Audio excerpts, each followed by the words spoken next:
In this video, we strive to remain spoiler-free, discussing only story and plot elements from the books relevant to what has occurred already on the show. When necessary, a spoiler warning with a countdown will be given.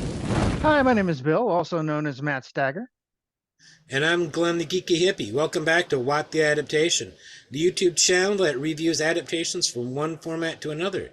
This week we continue with The Wheel of Time, and we have a special guest, a buddy of mine, Pieter. How are you doing tonight?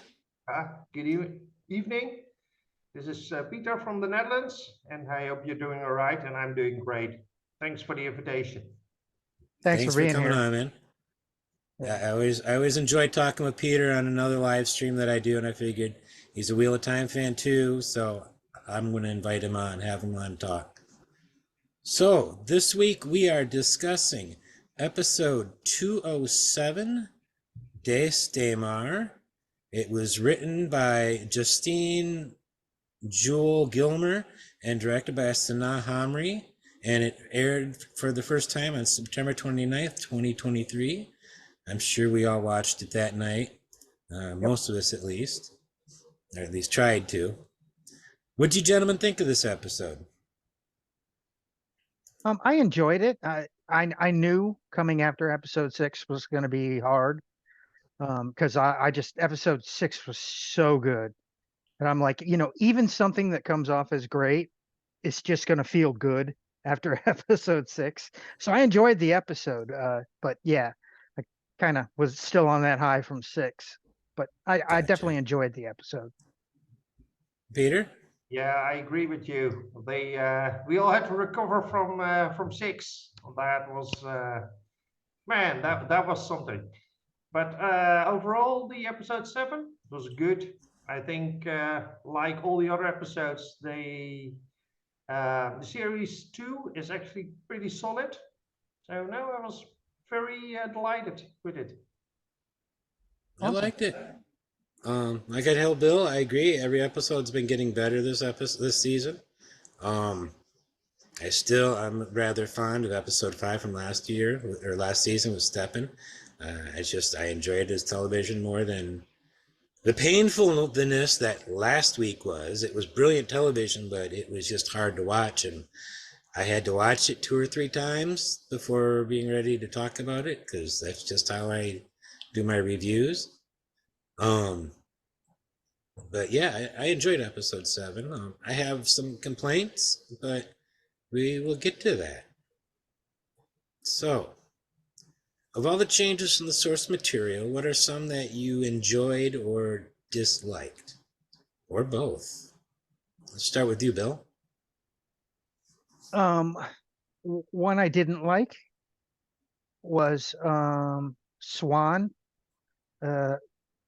acting out of character. I don't know if she's under compulsion. I've seen that theory floating around, because as the Amerlin, she has to know that there are prophecies the dragon has to fulfill before the last battle. So it makes no sense her trying to lock him up. He literally needs to be out there fulfilling the prophecies, and she should know that. So it's just really weird to see Swan acting that way, almost Elida-like. Yeah. So that bothered me. That was my main complaint of the episode, is like, geez, why is Swan being dumb? That's not the Swan I know. So I'm kind of leaning towards maybe she was under compulsion.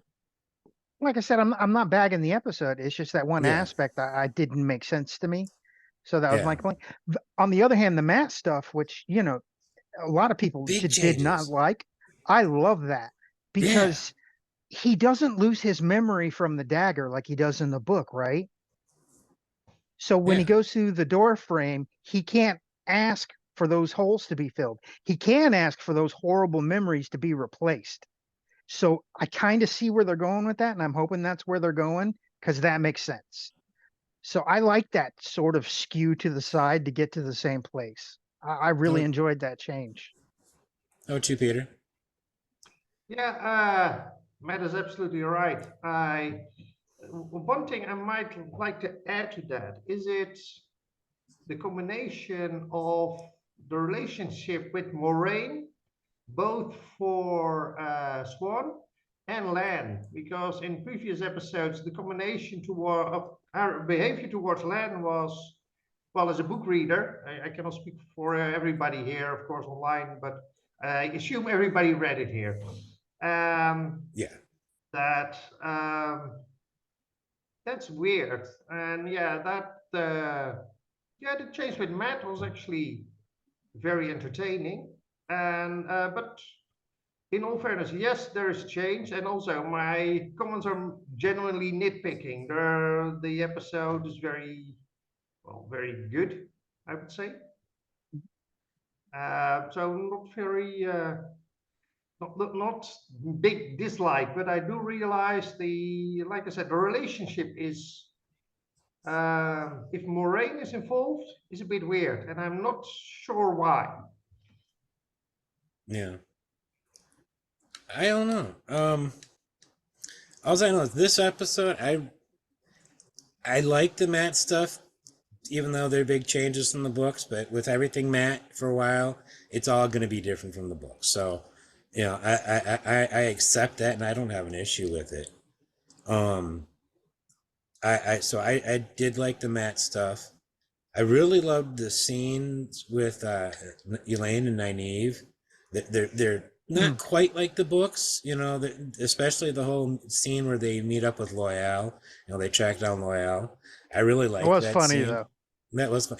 I loved how he looks at Elaine and he just suddenly drops to his knees. Like he knew exactly. It's like, oh no, the daughter heir. It's just weird singing "No Gear" kneel to the daughter heir of Andor.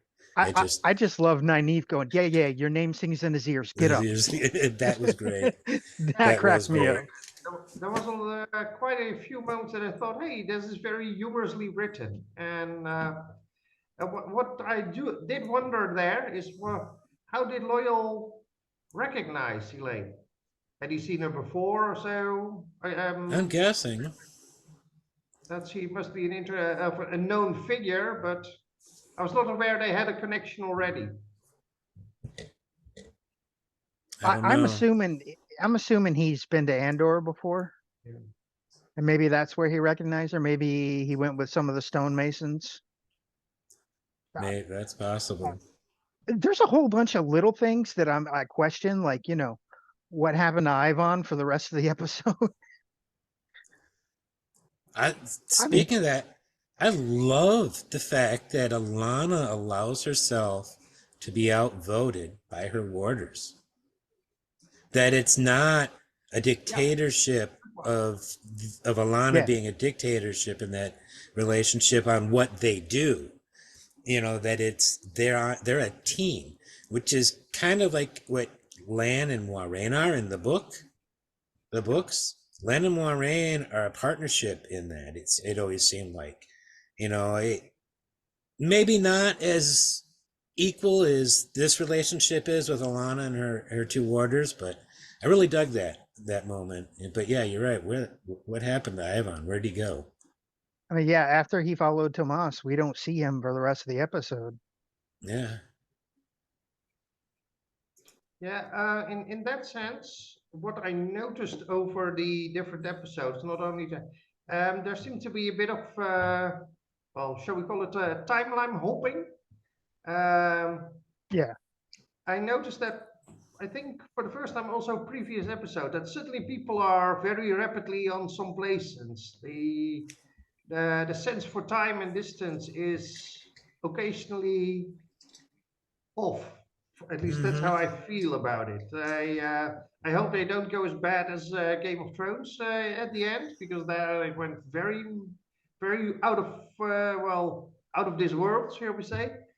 But I noticed that there are some things, the time is magically moved forward or something. But okay.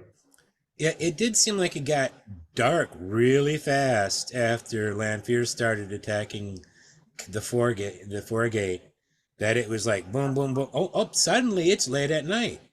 I'm just like, oh, wait, how'd that happen? I was too distracted to notice the sun. Lanfear was on screen. So. Yeah. That is an impressive performance, really. It is. I like that outfit. Yeah. That outfit she's walking through the foregate with, it was just, that was sweet. Speaking of which, how well does the show interpret the appearances of costumes, props, sets, and the like? And what'd you think of the music? I'll start with you, Peter. The clothing and, well, basically the overall production of the show is actually great. I have basically nothing to nitpick. It is good, and the music is in that also. It just adds. It doesn't, at least for me, not in any way bother me at all. It is sort of spot on for the moment. For me, I'd say that, with the exception of one thing, was design I'm not going to talk about. Um, I liked everything. Everything looked good. Costumes and all that looked great. And I do wonder at the color grading, the color correction they did for True. that nighttime scene with Perrin and the It was day for Aiel. night. That was the problem. Yeah, it just, that purple sky, purple night sky was just weird. Um, I think they should have done different color grading for that, but yeah, I understand it was day for night. That's done a lot. It just didn't work in those shots, unfortunately. No, but Um, that's an overall, well, issue. I think is perhaps that the dark scenes are relatively dark. Sometimes you see things somewhat difficult at the edges. yeah, Yeah, I know. When Lan fought the Fades at the beginning of the season, I watched it on my TV. I had a hard time seeing what was happening. I watched it on my PC, which has better color correction, and I could make everything out perfectly. see, I So watched I, it I on. think for a lot of people, it comes off as really dark, especially on television. Yeah. I have to brighten up watching it on Prime, turn the brightness on my laptop all the way up to be able to see the night scenes, and that's just hard on my eyes. There's a reason why I keep my brightness turned all the way down. For Never. me, I love the costumes. I'm loving the production, the music. I think particularly the meeting her toe scene with Avienda. I think the music really shined there. And I love how Yeah, at least every episode you'll get at least one shining moment where the music is really pushed forward. Because I mean, the overall soundtrack for season 2 by Lauren Balfe is just beautiful. I don't know if yeah. anybody's listened to it, but I mean, both volumes is just Parts of stunning. it. Parts of it. Just on volume 1. I haven't listened to volume 2 yet. It's really stunning. So, and I love the fact they give moments for the music to be brought to the front and kind of shine each episode. Mm-hmm. Need to do that. So, what is a scene or a sequence you most remember, enjoyed, and or hated? I'll start with this one. I hate this problem. We've already talked about it. The stuff between Swan and Moiraine. I really, really do not like it. Um, it drags this episode down a lot for me, to be honest. Um, I also don't like, not nearly as strongly as my dislike for the Swan Moiraine stuff. I don't like what's going on between Lan and Moiraine, that strained relationship they're having. That too, I find to be kind of out of character. Really, it was in the books where Not they have this this strained. clash. They do have this Later, clash in the books. later, Yeah, but they're playing it now. So it doesn't feel the same. I mean, it's all not right, meant to. well, part of it is the same because one of the things she said to Lan here, she threatened to give Alana his bond against his will. That mirrors what she told him in the books that started the whole thing. So, I mean, yeah, it's not completely out of character for them to fight, but it just doesn't feel right. I don't know. It feels I think people are looking at it wrong. If you look at their major fight where she sent Lan away, she spends the entire scene talking about how much she admires him and how brave he is and everything. And then she tells him, no, we're not equals. She's not saying I'm better than you. She's saying you're better than me. Right. That's Yeah. why she's able to say it. So it's not as much of a conflict as people seem to think it is, It as just Lan even thinks it is. it just She's trying to feels. protect them. I think most of it's my problem is I'm kind of mad at Moiraine. As much as I side with her against Swan, I've just been kind of, and I'm not even sure why I'm mad at Moiraine, except maybe that she's trying so hard to push everyone away, and that's and that kind of shit pisses me off in real life. When people I know try pushing people away, and I've done it myself. There have been times in my life where I've gone through that, and I just don't like it, and it upsets me. I think it makes sense for her character arc given what's going on. She thought she was still 100%. Right. She thought she was a detriment to everyone around her, therefore she pushes everyone away. So it makes sense. I'm not saying you have to like it, and I get Right. not liking it. I don't expect you to, because I don't like it either. But I'm not mad about it. I mean, it Yeah, I'm doesn't not mad upset about it me. either. No, I Now, think they made a choice, and they're very consistent in that choice. But I agree with Matt that that relationship is, well, should we say, significantly different from the books and how it is introduced as well. So again, not angry or so about it. Okay, it's your choice. It's your choice. I would prefer to see otherwise, but okay. It is actually again well played. Both actresses actually very good.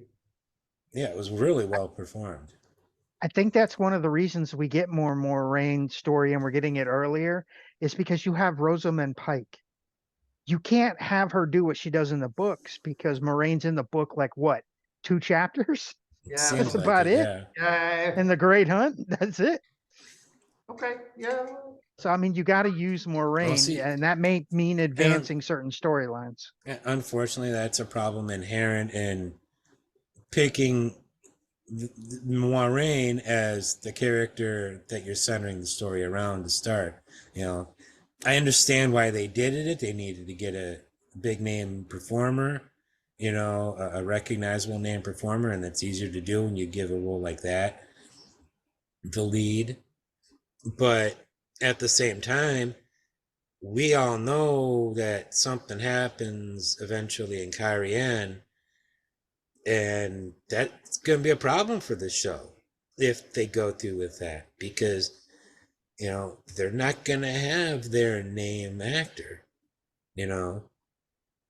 We know Game of Thrones survived doing it after the end of season 1. Will this show survive losing its big? I think it will, but it, I I had don't. issues when I first found out that who they were making Moiraine the star of the show. I had I don't think issues they with it. are. I think first season she was more of a focus in the first season, but I don't see her as the focus anymore. I think everybody's getting equal time now, which is kind of how it should be, and why this season is so much better But than see, season 1. she's still the star of the show because she's still. I guarantee you, Rosamund Pike is still #1 on the call sheet. I could be wrong, and we have somebody we could find out from. We could put it out to Sarah Nakamura, who's #1 on the call sheet. I Majority of mean, days, I guarantee it's still Rosamund Pike, and that yeah, but means I don't she's think still in. she's the focus of this season at Oh, I'm all. not saying She's a she is, but part of it. she's still. That's the inherent problem with making her the star is you're gonna always have to keep her more of a focus than what she would be if you just followed the books. If she wasn't still the star, they wouldn't have been worried about the fact that Moiraine has shit to do in the Great Hunt, and for the good part, the Dragon Reborn. And then a whole lot not to do after that for a while.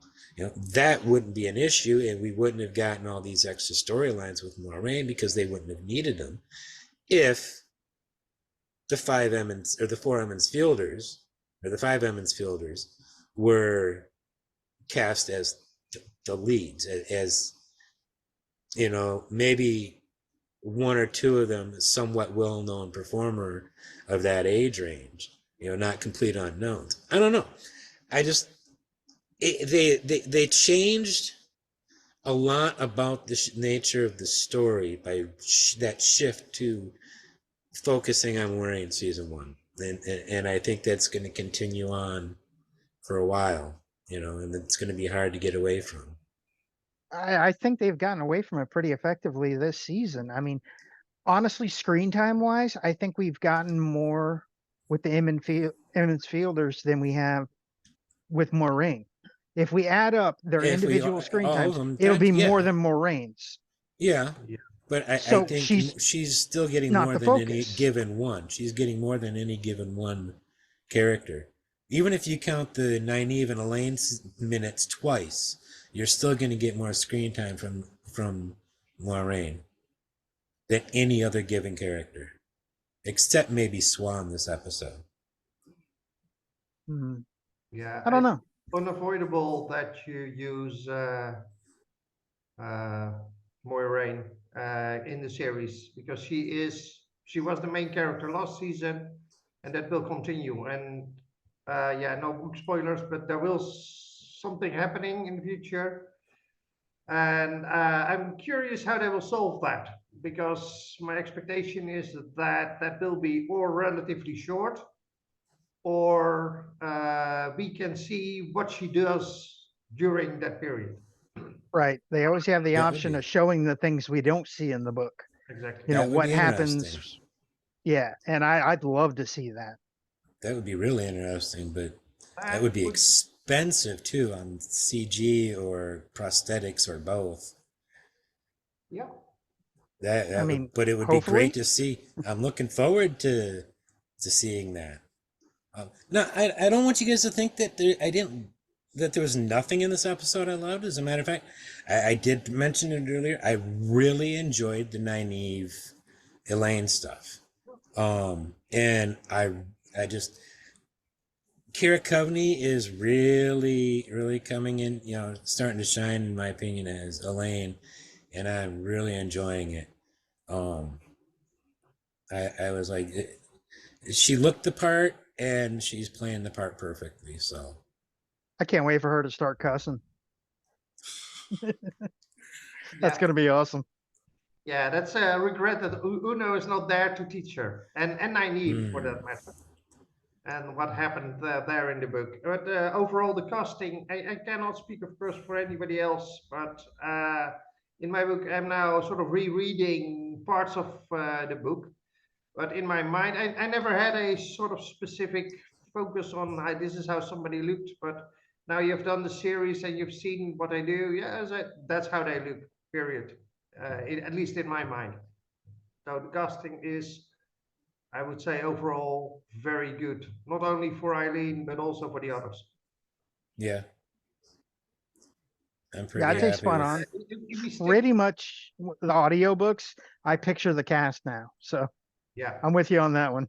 yeah. Mm, Especially last episode with Martinez. Yeah, I know it's different from the books. It's good. Oh, that reminds me, I do owe an apology to Lady Damadred. I did think she was a dark friend, and I said it on here. I'm like, I guarantee you she's I was yeah, wrong. it was It was all Bill. Barthanes. It was all Bill. I had nothing to do with it. Bring it. Absolutely nothing to do with this. I'm honestly That was me. That was all me. Bill. Not like I agreed with Bill or anything. No, I wouldn't have done that. Yeah, I seen that. What I was wondering about that scene, because that is one of the scenes I really liked with Leandra and Martinez, and initially because it were basically two scenes, and in the end she's sent away, and there suddenly she listens to, well, sort of air hole. I was a bit surprised that Martinez was not aware that it was there. Or he forgot. Or he didn't think his mom would actually listen in on his conversations. Yeah, would he be that arrogant? That Well, I mean, you saw him, right? He can't pick one hairstyle. yeah. Yeah, True. Yeah. The scene does disprove one thing, though. We're not going to see Leandrin taking over the Alviaran role, because Leandrin has now been outed as a dark friend. Lady Anvere knows she's a dark friend, and I'm sure she included that information when she told the Queen and asked for the Queen's soldiers to come. I'm sure she included Leandrin Sedai in that. So that's a lot of people that now suddenly know Leandrin's a dark friend, and she's not going to be able to fulfill the Alviaran role later on. Speaking of dark friends, now we were on that subject. In that scene, hold on, let me check my notes. Sure. We had that scene on the square with all the Aes Sedai. Yeah. Was it Jessica? The one who brings the map to Verith. Yeah, Jessica. Jessica, I believe she. Yeah. Yes. We've seen her over the series. I'm considering her as a dark friend as well, actually. Really? That popped in my mind. Really? I'm not entirely sure why, but sort of something in my mind said. She was Cho Chang in Harry Potter, and she kind of ratted the people out. It Yeah, wasn't her fault. oh, maybe So maybe that's what it is. Yeah. Oh. Let's hope not, but She was given Veritas serum, so it wasn't really her fault, but she did rat her friends out. True. Yeah, true. So that's probably it. I don't know. I don't see it. I'm not prepared to have her be a dark friend. Let's just say that. I don't like the idea of her being Black Aja. Did Well, you didn't like anybody Uno getting spiked either, but it still happened. Right. Did anybody else have anything that they really enjoyed, a scene or sequence that they most enjoyed? Well, actually, I had two standout scenes, actually, and they were relatively short. The first one was Egwene and Rennie. Okay. Just one line for Egwene. Okay, yeah. That said it all. Period. I have nothing to add there. A lot of show don't tell. So again, very good. I was very enjoying that scene, and also not a very big moment, but Lan and Rand. That scene in the hall was preparation, and I realized with that, why did we not see in the previous episodes Lan training Rand during a trip or so with the boys? That would have been, that was something I missed. Yeah, I would have liked Lan training Rand. I get why they did what they did, and at least they put a way for him to learn at least some sword forms in with Errol. And I mean, he pulled off that Heron dips his wing really well against Lan, which is no easy feat. Right. So it shows he does have some skill at this point, but I definitely think in the future we need training with Lan. Yeah, absolutely. That would be but those two scenes were, like I said, both relatively short, but relatively important. And in both scenes, you see a lot, and there were a lot of moments for book readers. Oh wow! I just wish they'd given us a good look at Cat Crosses the Courtyard, because the camera shots that we got and the length those shots lasted were not conducive to getting a look at how Yosha did Cat Crosses the Courtyard. I want to see that done properly. And it's important to me. I don't know why, but I want to see Cat Crosses the Courtyard done properly on screen in live action. No, I don't get think we did. I don't think we did with this episode. No, we didn't get a clear look at it, and I'm not 100% sure that wasn't on purpose to sort of get us to really want it before we get it full on. Yeah. Besides, Rand has never actually tried it until this moment, so maybe he actually didn't try it. I don't know. I'd rather see him practice it and get it down. For me, it was Avienda paying her toe.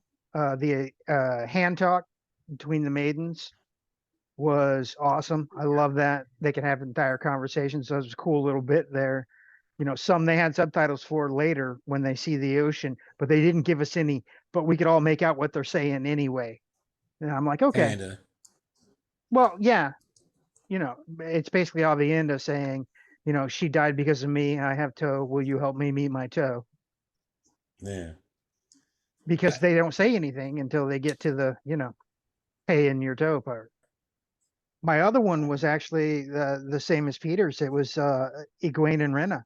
I mean, the braid. I mean, the significance of the braid as she's doing it and tugging on it, and she's remembering that the opening scene in Emmons Field in episode 1 where they're doing her braid and telling her, when it's darkest, hold on to this and know you're not alone. Yeah. And then, just that delivery of Rena, I'm going to kill you. It's just, okay, perfect. We're done. That's all we need to say. Yeah. We're good. Yeah. Very well done. Yeah, and I think no, go ahead. I think they both have been doing a great job with their scenes between the two of them. It just their acting together is just. It was kind of fun seeing her go off and knock the Soldam down. And that was enjoyable. Down. Soldam and the Damane down. Everybody. Yeah. That was enjoyable. Yeah, there was quite some humor in the writing of this episode, which was, I think, very well done, very hidden because you had of course the scene with Matt. Is this a sex thing or a murder thing? You had the don't encourage her. It's a great line. The flying of the Soldam, which very well hidden and very well received overall after last week's episode. I think we needed the emotional break, which is why we didn't stick with Egwene too much. Yeah. Because I don't know about you, but after episode 6, I was a little reluctant to start 7. I'm like, okay, here we go. Okay, I think I'm ready. Yeah. Okay. What are we going to see? Yeah, but episode 6, that was both very good episodes. And I was not. No, I actually, after seeing the first 3 episodes, I was okay. This seems to go good. Become good because we had the discussion of the first season, and then I even skipped the first, but the episodes are, I would say, 10-15 minutes longer even compared to last year. 5 to 10 minutes the pacing longer, overall is significantly better. The Agreed. introduction of the characters the new characters is, it's more of a flow than a bit ad hoc, which it was in the first season. So yeah, in that sense, I enjoyed also the first 3 episodes. But okay. Yeah, me too. You didn't like them that much, Glenn? No, the first 3 didn't sit well with me. I think a lot of it was my reaction to what Bill calls the Uno reverse card. That just really, I just snapped for about 10 minutes, and I was sitting here cussing out my laptop screen when they did that. Yeah, do it, Bill. Go ahead. Bring it up. I saw you lean forward. I knew exactly what you're doing. I know you. Yeah. Just for you, Glenn. That upset me so much that I think it totally discolored the first 3 episodes of season 2 for me. It just painted them in a bad light retroactively. Really, I was okay with it, honestly. What episode was it that Lanfear got sliced? Was that 3? Or was that in 3, I 4? believe. That was in 3. I didn't like that either. Wait, I don't remember if it was 3 or 4, honestly. Okay. But yeah, I also only watched the first 3 episodes at one time. I wasn't recording that night, and I was coming home from a music festival, and kind of the last thing I wanted to See, do. I think you were tired and grumpy. That's what I think it was. Probably, You were tired and but grumpy. and watching those 3 episodes, I'm just like, yeah, it just didn't sit well. But he's probably right. I was tired and grumpy. That will color the way you watch something, or listen, or read something. So, did the actor deliver their lines well? Who would you say was the best worst actor? And or who would you say is the best worst casting if instead? You can choose up to 3 people. I'll let Bill go first. 100% not Natasha O'Keefe. I mean, she's Okay. killing it as Lanfear, and every time she's on the screen, I'm glued. Everything she does exudes either pure horror from me, or she's just purely sexy, or she's purely awful, or she's flirty. I Or mean, whatever both. she's doing, I'm there. So, yeah, Natasha O'Keefe for me was a standout. Especially, Anyway, she was so bored blowing stuff up. She's like, 3,000 years and I'm back to doing this. I mean, it was so Yeah, well done. nonchalant. she had a nice strut through town too. She was doing all that. Now that's Cat, That walks through the that courtyard. that was something right there. And we've seen 2 really badass walks, and both of them from villains so far this season. We Patton Fane when he's bringing the Horn of Illyr up, that little hop to his step. It's just like, man. And with Lanfear here, she's not who I would have cast. I wasn't that keen on her casting when I saw it, but she is knocking out of the park. Totally knocking out of the park. So I can't argue with that one. Peter? Yeah, I recognize Lanfear, but I'm really enjoying Bartenis. Sorry, I don't remember his name, but the scene when his mother locks him in. Oh wow, it's heartbreaking for her, and it's Yeah. breaking him down. And I thought it was well done. Really enjoyed that one. And overall, yeah, you asked for bad casting. I'm sorry, I don't have any. I really, so far, I have not seen series-wide a bad casting. No? Like I said, in my head, there are the characters you see when I read the books now. Um, utterly delighted with how they done that. Some of Great. them. Sorry, yeah, please go Some ahead. of them are the book. Some of them I'm in my head canon for the books, but not all of them. For me. Yeah, I can imagine because Bartenis, which I really liked, is distinctly different from the books, which is like I said, I don't mind that in this. Yeah, that Yeah. happened. It is an adaptation. And yeah, I like that. And I think, especially Lost, was that? Yeah, was that season? Oh, sorry, episode 4, episode 6 when Bartenis was introduced. Sorry, 5 or 6. I'm trying to find his name.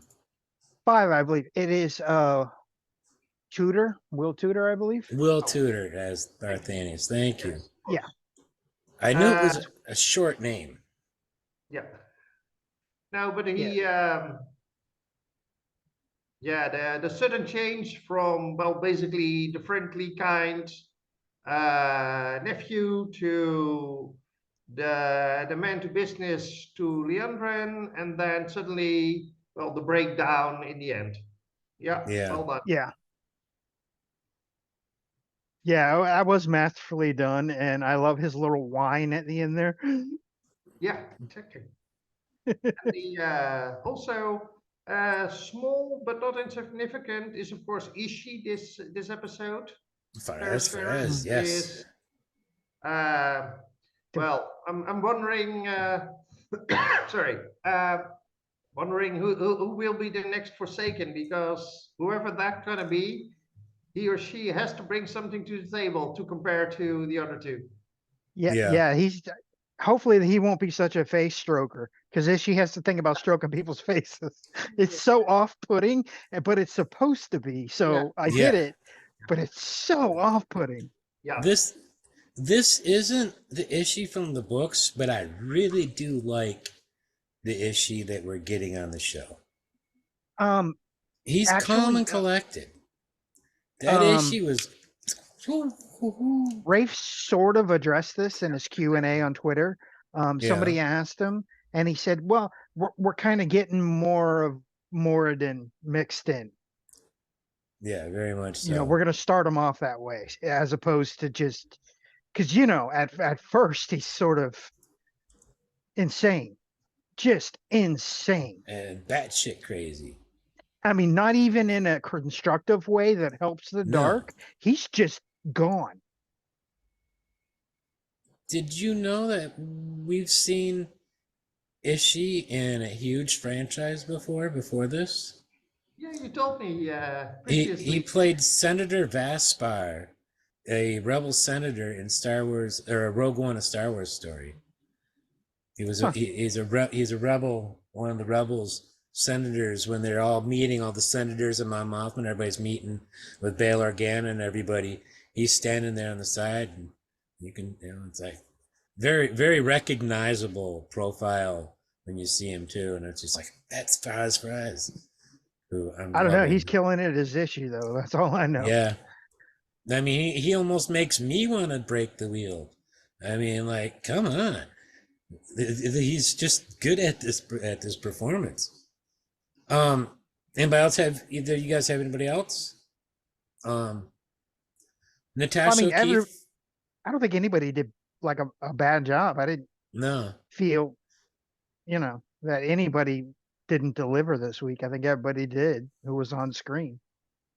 Yeah, Natasha O'Keefe stands out, of course. For me, though, there's the two that. In second, I would put Kira Coveney as Elaine. She didn't get a lot, but what we're seeing of her, I'm just really liking her as Elaine. Elaine's one of my favorite characters in The Wheel of Time. I know that's controversial to say, but I've always enjoyed Elaine, even when she can be annoying. But I think for me, the best one this week was Donald Finn as Matt. This is the first time I've picked him out as, this is just great performance. I can't say he's performing what Matt, it's a different Matt really at this point. That, we do have a different Matt. And I liked it. I mean, fundamentally he's the same, but there are some serious differences between Matt and, there are differences between the two Matts, both Matt and Show Matt. And I'm really enjoying Show Matt for the first time this episode with Donald. It's been, I hadn't really enjoyed Donald yet this season. I appreciated him, but I hadn't picked him as. Well, I'm not saying I didn't like him. It just I didn't have him as one of my three on any given episode. I always had somebody else was always better, in my opinion. But this week, I think it was Donald, and this scene, there's a reason why. I've been where this man's at, and I drank the wrong tea and went to go stand up, and went to stand up, and whoa, it just.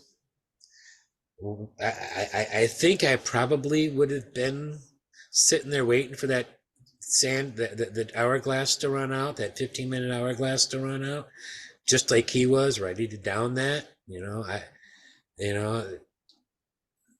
I mean, to see your other lives during other turnings of the wheel would be kind of interesting, And I think instead what we got was this show's version of Flicker, Flicker, Flicker. Yeah.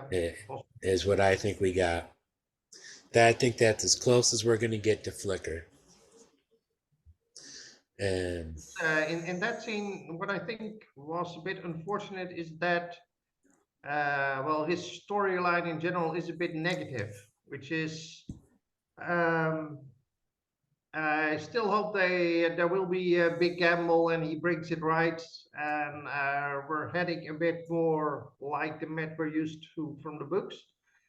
But in that sense, I have a yeah, what's the better description for this? Well, you just had somebody compared to Star Wars. In the books, he's a bit of a Han Solo. He's a, yep, he's on the edge, and they're the same sometimes archetype. yeah, The cunning rogue. he is a bit of a rogue, and but he has, at the moment it really counts, he steps in for his friends or for the people he care about for whatever reason. And in that sense, I was a bit surprised how, for the moment, they only point out, basically, with the exception that he went for his two sisters, the negative. The stealing in Yeah, the beginning, the nowadays walking away from his friends, not once, but I think we've now seen it 3 times or so this series. yeah. Yeah. It's a bit a lot much, and now he's talking to a. I'm not sure if he realizes those are Forsaken, but Nah, he doesn't. I think he might suspect with Ishii, because Ishii did give him one line to make him wonder, and Matt's not dumb. Matt's not no, the smartest, but Matt's not dumb. Ishii said, "In my time, back yeah, in my time, and just the way he said it, I think Matt might suspect who that is, if not Yeah, but which one in particular, but that's the equivalent of me saying to my nephew, well, when I was your age. So it for can be Matt, I seen. mean, It can be seen that yeah, way, but he also just got transported from Kyrian to Falm, like in the amount of time it took him to wake up from being knocked out. And no, uh-huh. speaking of being knocked out, we had an awful lot of people this season knocked out by being shoved into walls. yeah. Four, Pretty much everybody that's been knocked out seems to have four, been shoved into a wall. I'm just like, including Land, when Swan hit him with the air, right into a five. wall, boom. Yeah, I mean, You know Yeah. what? We did have some Shan Chan soldiers who got thrown into walls by Loyal as well. yeah. So it's a thing that the choreographers are into, is knocking people out by slamming them into a wall. I'm And by like, the way, you got quite a lot of people get knocked out. Matt is sort of hit by. For a moment, I thought, "Hey, is that Bartanis?" But I cannot match that with his character. And I've heard a prediction of who it is. It's a spoiler, but okay. some people think it's Thomas. Oh, interesting thought. Tomas. Oh yeah, Thomas, yeah. oh yeah, that's a yeah. Oh, didn't think of him, but yeah, that's distinctly possible.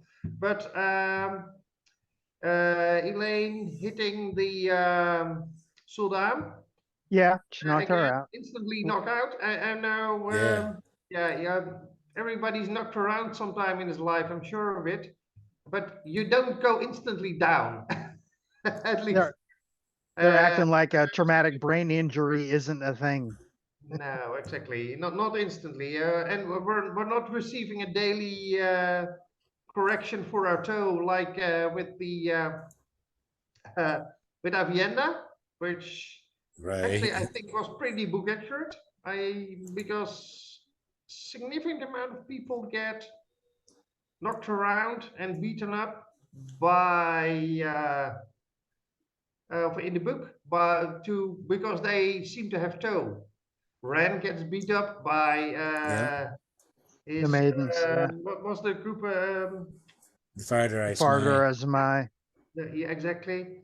And Egwene, in the end, when she, well, Meets Yeah. her to, yeah, with the wise ones. clean with something. Try to avoid spoilers here, but and they have to. If she and Avienda do something wrong, they have to move mud around from one place or another, or they That's have just to run make around work for. the camp or something. That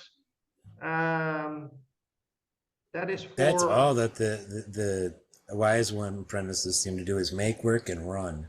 yeah, exactly. Yeah. It was basically boot camp. I mean, Yeah.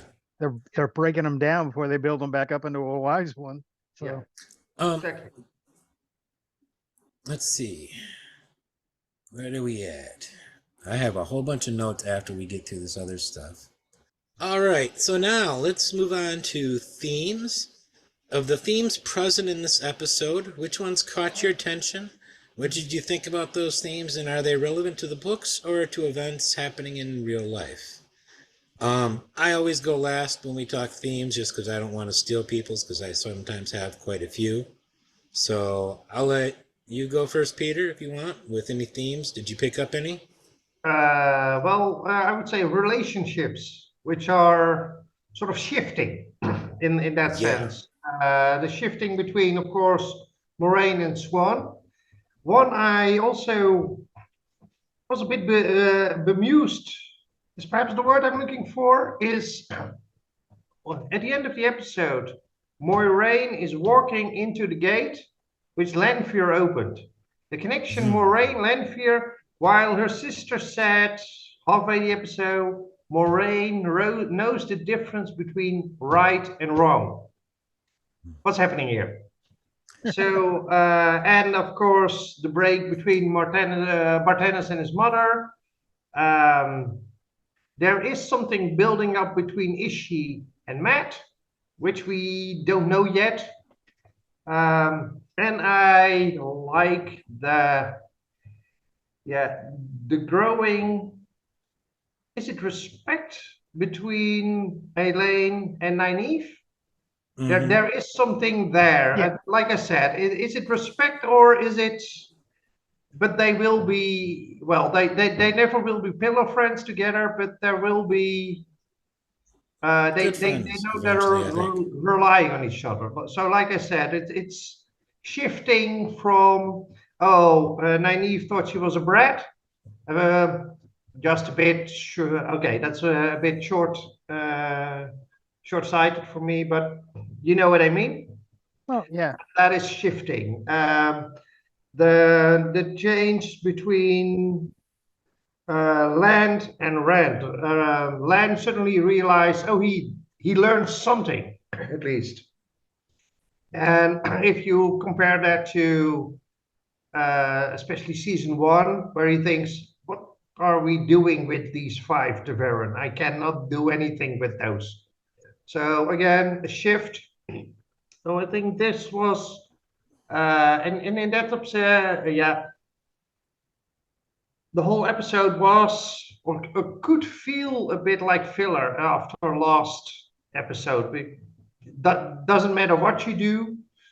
After that episode, whatever episode came next, whatever they followed, it would have been, Tough a act to little follow. bit, Yeah. exactly, man. Yeah, thanks. Yeah. For me, moves and counter moves. The whole episode was moves and counter moves. I mean, from everything that Swan and Moraine go through, it's moves and counter moves. You know, we showed Barthanes with Leandrin and Anaver, moves and counter moves. You know, so just about every character, except for I think Perrin and the Maidens, didn't really have any move or counter move. We just more got a better idea of what Giotto was. Okay. And they weren't in the episode much, but Ishi was doing Right. moves and counter moves. So was Lanfear with Rand. So that was my main one, was moves and counter moves, which is kind of fitting for Deus de Mar. This is totally related to everything both of you have said for themes. betrayal. There are all kinds of betrayals going. I mean, everybody seems to be betraying somebody in this episode, except Alana and her warders. They're like the only ones not betraying anybody. I mean, when you look at it and you look at the whole shebang, you realize everybody's betraying somebody here, and it's just, I mean, so there was also a little bit of love there, but it was mostly between Moiraine and Swan as a theme. I guess you could say that it's something between. There's love there between Alana and her two warders, but it really wasn't like showcased in such a way, except maybe her love and trusting the two of them to make a decision. When it's the two of them, or agree on something, maybe it is a better idea. So that Yeah, could I'd be, say that shows some love a little bit. yeah. But yeah, I also had, I mean, it's the Wheel of Time. I mean, at its heart, is good versus evil. I mean, it's just like Star Wars, good versus evil. It's part of what I love about those two franchises so much. Why they're so important to me, is it is that struggle between the two. Not that I don't enjoy stories where you don't have the stark black and white, you have lots of shades of gray. I do enjoy those stories too, but I really enjoy stories that have a set good versus evil, dichotomy going on. Anything else on that, guys? Peter, you said you had more notes? You had more stuff in your notes? Oh, yeah. But Let's that's a bit. let's go back and forth. You give me something from yours, and I'll give you something from mine. So let's hear something from you. And I'll argue with Glenn. Very good. Yeah, I have one thing which I thought was weird. Let me put it that way. We're at the end of the episode. Lan, Moraine and Rand are together for a moment. And then Lan explains, "Oh, what are you feeling?" And that whole trip to the other guys, is to find out what's going on with Moran. And then he sort of, "You're shielded, not stilled." And then he tells Rand, "Oh, look at it," and you can see it. And then out of the blue, there is the magic scissors or whatever you call it. Rand, he basically, without any training, opens up the what is a complicated 3,000 years old lost weave, and he just solves it by cutting it. Well, the Sigordian knot. That was sort of okay. I think there was an example of a weave and it was Rand, I think, who did it, cutting a weave, severing it. Yeah, when it was and spirit. what it was. Yeah, spirit and a little bit of air, and he can actually sever a weave. It's basically the Gordian knot. They're like, you can't untie it. Yeah, so you're gonna have to cut it. Yeah, that's a good comparison. But like I said, something in my mind went: is he already that far with the weaves? Is he already capable of that? Is this not too far? And I must confess that it might add. I'm talking about it because I didn't like what they did to Moraine with the shielding. But okay, so it could be me. But well, don't forget that Rand does some really amazing, intense stuff purely on instinct. Like, and this is a spoiler. The spoiler warning will been up. What he does in the Stone of Tyr, when the Trollocs and Murdral attack, he has that cyclone swirling around the ceiling, shooting lightning out, lightning that's tracking down all the shadow spawn. That's some pretty complicated stuff right there. And he didn't have anybody teach him that. Well, Rand does stuff by instinct. Okay. I would like to point out that we are getting more bleed through with Lewis Theron. When he told the Armerlin, "We will not be caged," it was two voices, not one. Oh, I didn't It catch wasn't that. just Randall Thor. There are two voices. If you listen with headphones, you hear two voices. You Okay. hear Louis Theron and Rand saying it at the same time.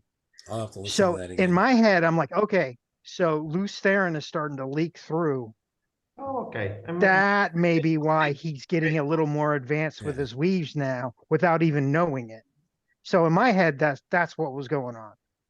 Okay. So And I have another thing which I missed to mention between Egwene and Rihanna. I had a bit of, shall I call it, white cloak cleaning vibes.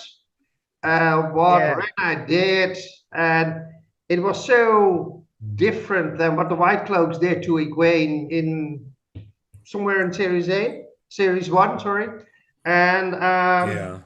she also, but it was also she was forced cleaning, although it went in a much general, a much more Rough. Um, yeah, much less rough way. Yeah, rougher in the yeah. series one, but it was still she. It felt abuse, at least to me, of Egwene. So that was Well, a Yeah. felt like she was washing her pet. yeah, exactly. Yeah, Yeah, it wasn't out of concern so much as it was, I don't want to be seen out in public with my, expensive dog looking this way sort of way. You're like, yeah, yeah. true. Yeah, it was off-putting. I mean, even though she was gentler than the White Cloaks, I mean, no brushes and scrubbing, No, God. which was No, really off-putting.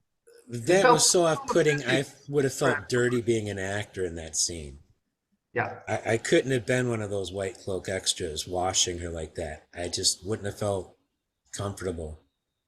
Sarah Nakamura actually answered a question yeah, somebody had asked, what if they had people standing by to sort of help Madeline Madden and some of the other actors doing these scenes. And she's like, oh, 100%. She's like, I was there, it was nothing but hugs and love. And, we also had a safe space for them to go where they could work through their emotions because they're going through these scenes. So it's also nice to know that they are taking care of their cast Yeah. because that had Well, to that be was what they had emotionally devastating to yeah, even that's act. the job of the intimacy coordinator, which Yeah. they announced. That was something that really upset people when there was a lot of complaints about the idea of the show having an intimacy coordinator when that I don't announcement know came why out. the book is full of nudity. yeah. Exactly. I mean, full of nudity. It's Lots of nudity. proud ups, and I must confess that I so far I don't have well. No, what they do so far with scenes like that is not really off-putting. It's okay. I'm Yeah. in that sense not really a watcher, but more of a doer. But okay. But okay. So far so good, and I hope it doesn't fly off the rails. But like I said, so far so good. So I wanted to bring up something about the prologue, the cold open of this episode, the whole Moiraine and Swan thing, and then going in and Miss Bliss was in there as Guitarra Moroso. I don't know if that counts as stunt casting or not. But having Haley Mills as Guitarra was just a little strange at first, but it worked. She was great. But all right, let me make sure of something. The scene, at least in the book, well, even on the show, because we see flashbacks, the scene with Katara happens at the same time Rand is being born, correct? Yeah. That happened Yes. during the Blood Snow. Named Yeah. such because it was freezing winter conditions. Yeah. Now, the prologue of this episode, they're walking around on the balcony, hardly wearing anything if it's supposed to be cold, and they are hundreds of feet up where it's going to be colder and windier. And not only that, okay, maybe they're protected by the one power keeping them warm, but you look out there and you see green. Not white, you see green and brown, And I'm like, did somebody forget when this takes place? Because it sure as hell seems like the graphics department and the costume department weren't told this happened during the blood snow during winter and it was cold, and that there would be snow on the ground. Because there's canonically snow on the ground. We see snow on the ground. We see the Ilianer soldiers dressed in winter kit. Yeah. Yeah. Good one. Yeah. Okay. Am I wrong? Let me ask you a question. Okay. Where does that blood snow scene take place? On Dragon Mount, right there by Tarvalon. You would see it in the landscape. You would see the white on the landscape. It was winter. You can have snow on the mountain and not on the ground. I don't know if you know that. Yeah, and it's the guy not from that Florida cold up is on, explaining that and to it's you. not that cold. Come on, It's man. not as cold as it is at sea level, as snow is at sea level. It really isn't, because it freezes at a higher temperature because lower air pressure. Doesn't mean it's any colder, but those men were dressed for the cold. She was dressed for the cold. They were also on top of a mountain where it's colder. That is my And point. It can and be so warmer this, down here. And then they're changing. Is this really what you want to piddly about? I mean, in a series where the blind lady has to be blind her whole life, even though we have healers everywhere in the Yes. freaking Aes Sedai, And you're going to she's an Aes complain about Sedai, the snow. and she's an Aes Sedai, despite the fact that you have to be able to see your weave to channel, and so a blind Aes Sedai can't channel. Yeah. And Good she's one. been blind her whole life. I don't have a problem with her being blind, but they had to establish it in season 1 Yeah, but the that she was snow is blind what her whole bothers life. you. And I'm just like, really? No, Now that you're bothered just me in looking season for 1. stuff. That bothered me in season 1. This bothered me now, seeing, wait, that's not wintertime. I can't imagine anybody wearing that when it's cold. You know, Did you no. notice the difference between Tarvalin and Dragonmount in season 1 when Matt and them are looking at it? They're not as close as you seem to think they are. But it's not far enough away where there wouldn't be snow, because there should be snow around Tarvalon. It was the blood snow. The Battle of the Shining Walls is known as the Blood Snow, not because it was held on Dragonmount, but because it was held in front of the Shining Walls, and there was so much blood on so much snow. That day was a thaw. Are you happy? That still leaves snow on the mountain and none on Tarvalin. Are you happy now? Can I be your Tarvalin weatherman? I'm going to get a map for you and just sit here and come on, man. You're going to argue about that? That's one of the little ones I had. That's why it wasn't part of the other stuff. Well, good, because it's BS and we both know it. I'm looking through my. There's Who is so many Matt better drowning? things to complain about. Who is Matt drowning in that mirror? Do you think? Okay, Pat and Fane was drowning Matt, and then he flashed, and then Matt was drowning Pat and Fane. I didn't notice. I couldn't. The Pat and Fane was so fast I didn't notice him. I'll have to rewatch that. Okay. I must have been looking at different mirrors when Pat and Fane was in that one, so I'll have to watch that one again. Okay. So Yeah, I was kind of thank you, focused on thank that you. one. Thank you. I was wondering who that was. Let's see, what other notes did I say? I love that Moiraine at the end, she was torn between Swan saying, Moiraine, please, and Lan saying, Moiraine, please, and who she went to. I love that. And you almost don't hear it. It was a line of dialogue that you almost only really notice. I barely heard it, but the second one, the one from Lan, I almost barely heard it. I only noticed it because it said it on the subtitles. I think she went towards her purpose. I mean, everything she's been working for. The way Swan acted, she knew that she couldn't accomplish her purpose with Swan anymore. So she turns her back on it. Yeah. I was surprised Moiraine didn't stop Swan's mouth up with weeds of air when she tried commanding her before she could get it out. She's like, Swan, don't do this. And then Swan started talking. She should just go, Yeah. and keep her Basically be from saying it. domestic violence, right? I mean, that doesn't seem to be Moraine's Uh, bag. Well, True. it would have saved her some trouble. I really, man, I am so terrified of the idea of Moraine and Lanfear together with Rand and Lan. That just, I like it. man, yeah, that's gonna be interesting. Possibilities are endless, and I like that.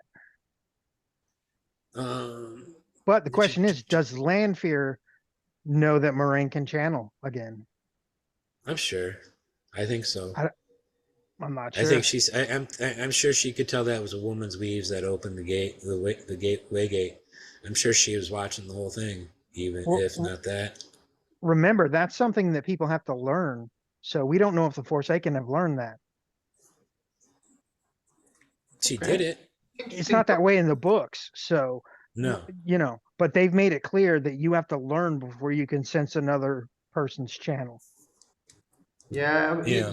but you can, if I understand it correctly, if I remember it correctly, you can very fast sense that another woman can channel, In the and you books. can quite rapidly learn which one is the one with the most power, because that has a certain difference into Yeah, the tower hierarchy for Aes Sedai.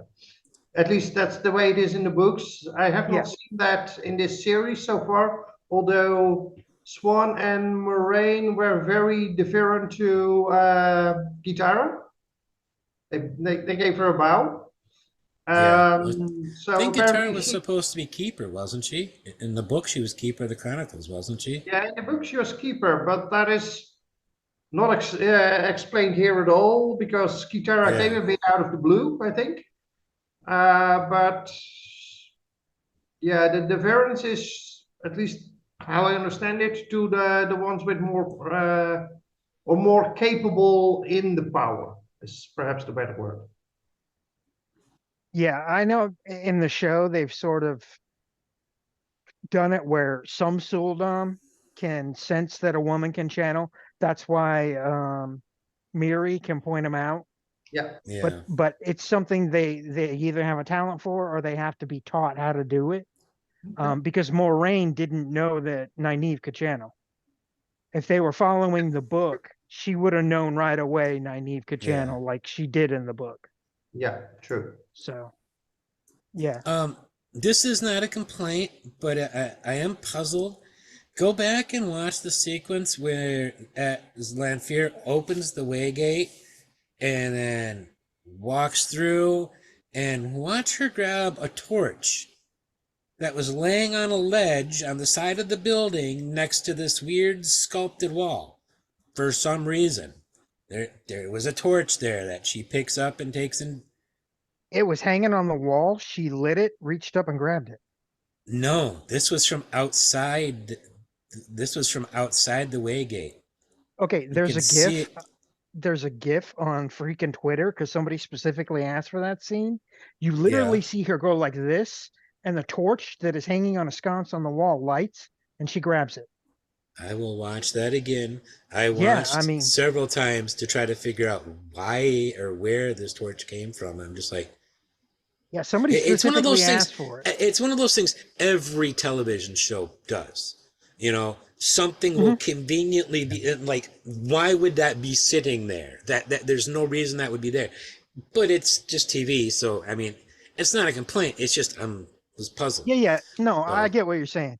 But I'm just thinking because, like I said, I saw that tweet and that GIF. Somebody specifically asked, can somebody show me the GIF where she lights the torch on the wall as they're walking in to the gate? So I specifically remember that. Like I said, it was actually on a sconce on the wall and she lit it because with I can fire. give you, I'll send you stills, frame by frame stills of what I'm talking, the sequence I'm talking about. Yeah, I'm not sure And if we're then, talking about the same thing because, like, what I'm talking about, she clearly lights it on fire with the power, yeah, reaches up and grabs no, it. this is an unlit torch that in her Could hand be that I'm a talking about. torch which Lan brought in. Lanfear.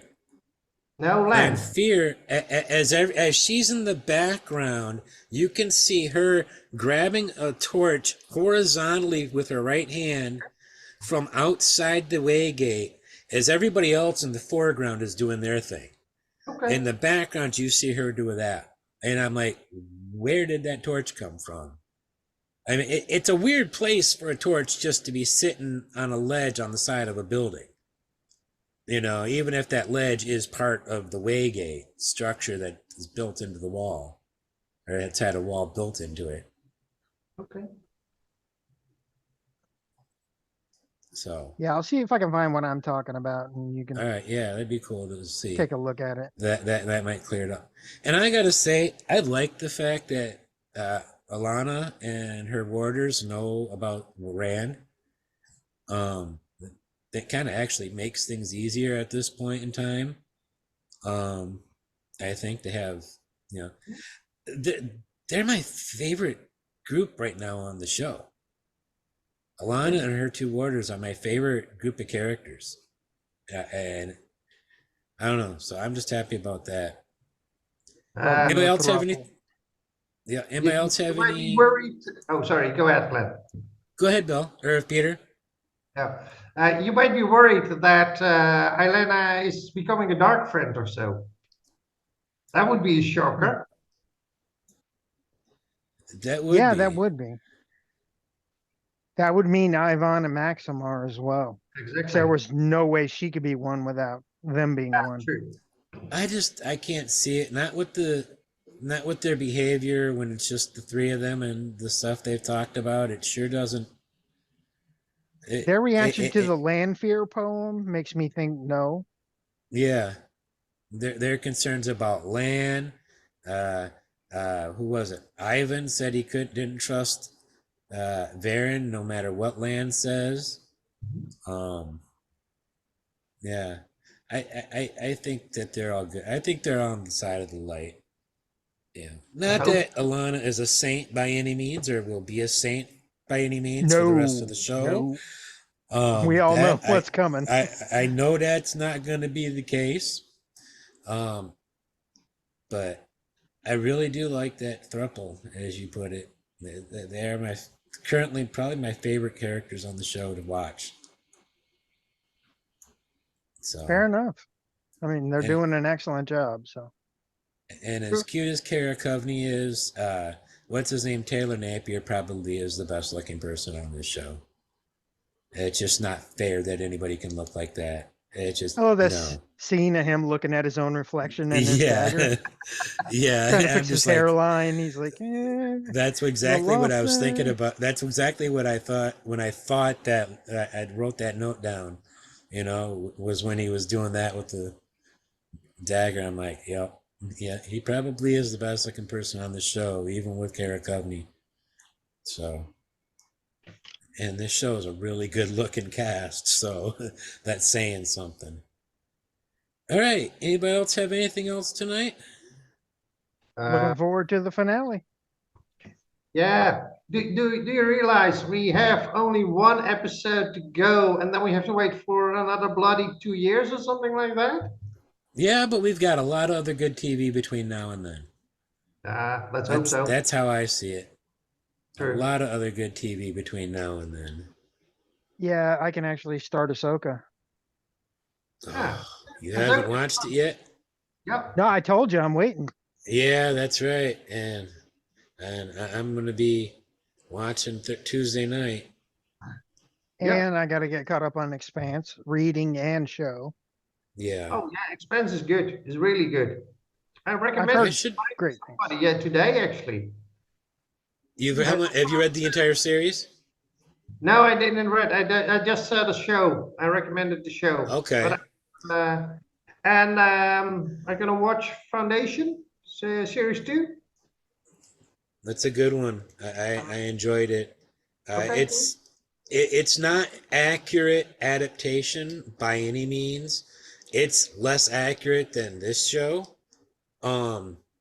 But I really think it's hitting the themes and ideas that the books hit with what they're doing on the show, just in a very different way. Some really good acting and just brilliant music. It's got a great score. Okay. But And what definitely suggest I that one. already hoped for the last 30 years is, and there was some talk about it online a couple of months ago. Do you know Ted Williams? Yeah. There was again talk that one of his books would be get its own adaptation. So let's Which hope and one? pray that really happens. But The which series? The Austin stuff? I don't Memory, recall. Sorrow, and Thorn? Yeah, that would be great if that would be the one, because that I Yeah. read uh, 30 years ago or something like that. But He's just put out some new stuff in that series, actually. yeah, he added. Is he already finished with that trilogy? Yeah, yet? Yep. Okay. Yep. He did a novella and then another trilogy. A Yeah. novella bridged the two Yeah. trilogies. So, So let's hope something comes out of that, because that would be great to see definitely. for the next 2 years. But yeah, Well, thank you, Peter, for coming on. yeah, It was great having you on. It was great getting a chance to talk with you face to face. Thank you guys at home for watching. Please come back next week as we discuss the season finale of Series 2 or Season 2 of The Wheel of Time. Thanks for watching. Give us a like, a subscribe, comment. Tell me how I'm wrong, please. And hey, don't forget to be awesome. See ya.